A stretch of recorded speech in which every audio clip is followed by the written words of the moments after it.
Go. Good morning, it's Jim with Becky behind the camera, and together we are With It Retirees in Beaverton, Oregon.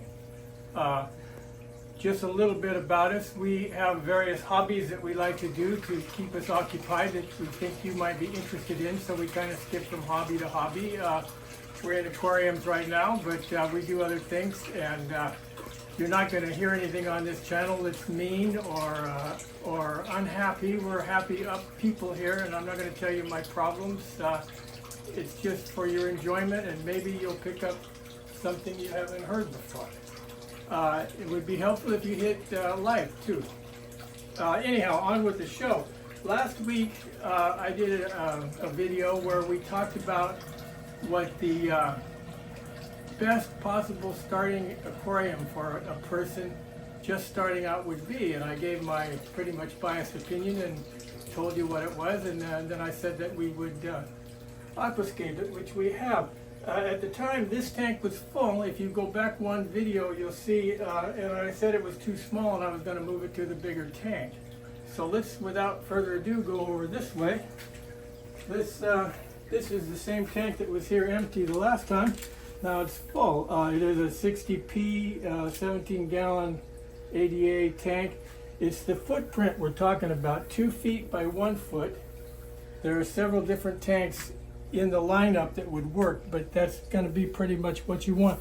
I should tell you, this 60p is possibly the most aquascape tank there ever was. It's ADA, and everybody in the world that is really renowned for aquascape has done this tank. So if you want to see how people who know what they're doing can make a tank like this look, just stay on YouTube and type in 60p aquascapes and you'll see. So to start with, I want to get over a couple things that are my personal prejudices about setting up fish tanks. First of all, I'm in love with rimless tanks. From the first rimless tank I set my hands on, I knew that I would not buy any more tanks with rims. And that's just me. There are reasons behind it, but let's just say I really like rimless tanks. I like the way they feel. I like to touch them. I like to get in them. I just like everything about them. So second in that is I don't put lids on my tanks unless there's a real specific reason, because I haven't had a whole problem with fish jumping out. I don't buy the kind of fish that like to jump out, and I want to get my hands in there at any given time and see down in there, see what's going on. So I just don't do lids. And one more thing is I'm not at all particularly fond of store-bought stands for fish tanks. I think you can do much, much better. A stainless steel table costs about the same as a good stand for a fish tank. It's a better deal. If you just go over here real quick, this is a 100-year-old solid oak dresser. You can buy something like this cheaper than you can buy the stand for your fish tank, and it's just so much nicer and so much more pleasant. And a big tip for you, go on Craigslist, and there is some really nice furniture if you're patient. Tables and just everything you might think of to put a medium-sized fish tank on for very, very good prices. So anyhow, those are my personal things. One more thing. Before you start, you should put a rubber bottom on your fish tank.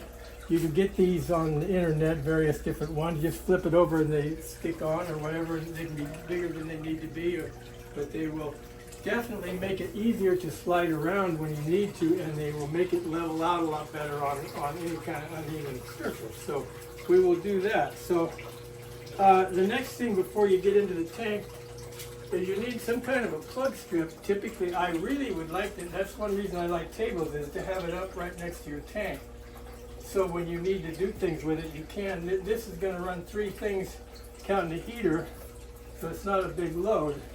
But anyhow, it's nice to have it right there ready to go. Now you got the tank empty, so here we go. We're going to put 2 inches of pool filter sand. You get this at pool places, like spa places, and they use it for the filters in spas. It's a nice white, fine grain. It's clean.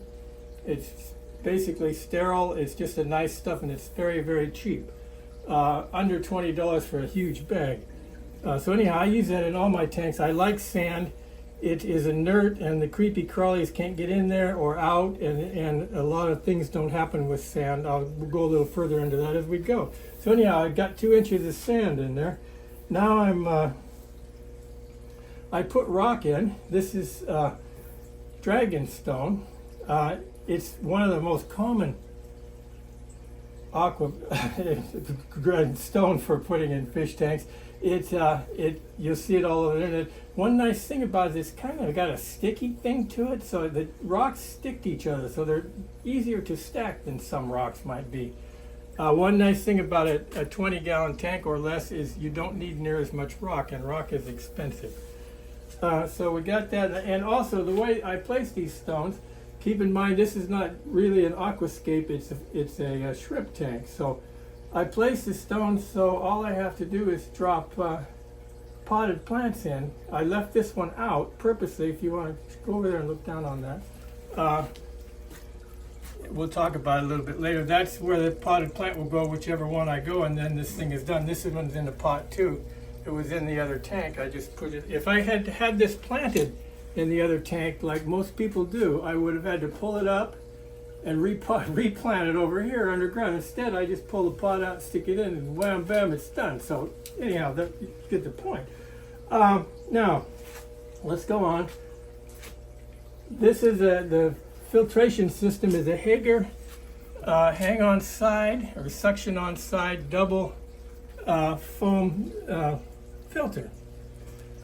If you'll see, this has not only foam, but it also has area where it takes, those are supposed to have bio balls in there, but due to our soft water here and the fact this is going to be a shrimp tank, we're running crushed coral in there to raise our general hardness.